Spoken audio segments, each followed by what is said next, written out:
pollution is a generalized problem in the southeast of Europe that has severe effects on biodiversity and human health. In an effort to restore the soil, the project PhytoSUDOE has put forward the use of a novel technique, phytomanagement. It consists in using the growth of non-food plants that absorb the pollution or deactivate pollutive agents in the soil. PhytoSUDOE's main aim is to make progress in the handling of degraded areas and their restoration through new phytomanagement techniques that favor biodiversity, improve the overall functionality of ecosystems, and facilitate the sustainable use of resources. This requires a multidisciplinary approach and the exchange of knowledge among experts across a number of fields.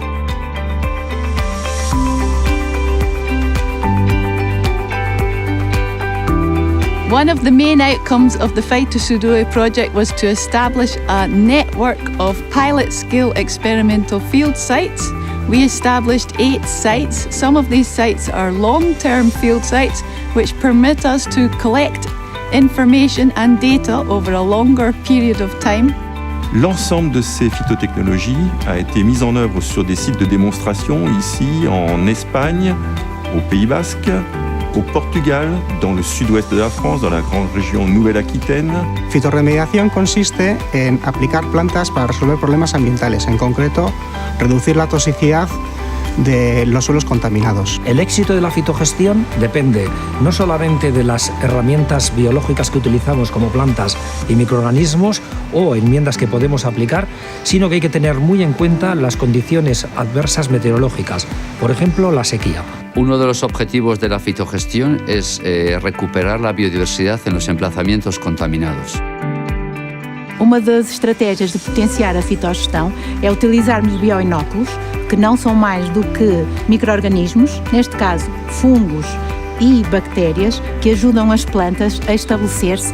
If you encounter difficulties in implementing phytotechnologies in degraded ecosystems, you should not give up and use every available tool, such as the application of beneficial soil microorganisms. A Universidade de Aveiro está convencida que a fitomineração é uma das estratégias de fitogestão com maior potencial face à crescente necessidade de mais elementos críticos. En Vitoria-Gasteiz tenemos muchas superficies degradadas o incluso suelos contaminados y es muy costoso el tratarlos. Entonces, soluciones basadas en la naturaleza como la fitorremediación pueden ser una solución a largo plazo. Environmental quality, it's a shared challenge, and the more opportunities we have to exchange knowledge, the better we can be at improving the environmental quality at a lower cost. 4 main photomanagement strategies are currently being considered. Phytoextraction and phytomining. Pollutants are absorbed from the soil by plants and accumulated above ground, thus reducing the bioavailable fraction in the soil. In phytomining, the aerial biomass is harvested for the recuperation of metals. Phytostabilization. Pollutants are captured or immobilized in the roots of the plants and their area of influence. This results in a reduction in their transfer to the food chain and negative effects on the environment.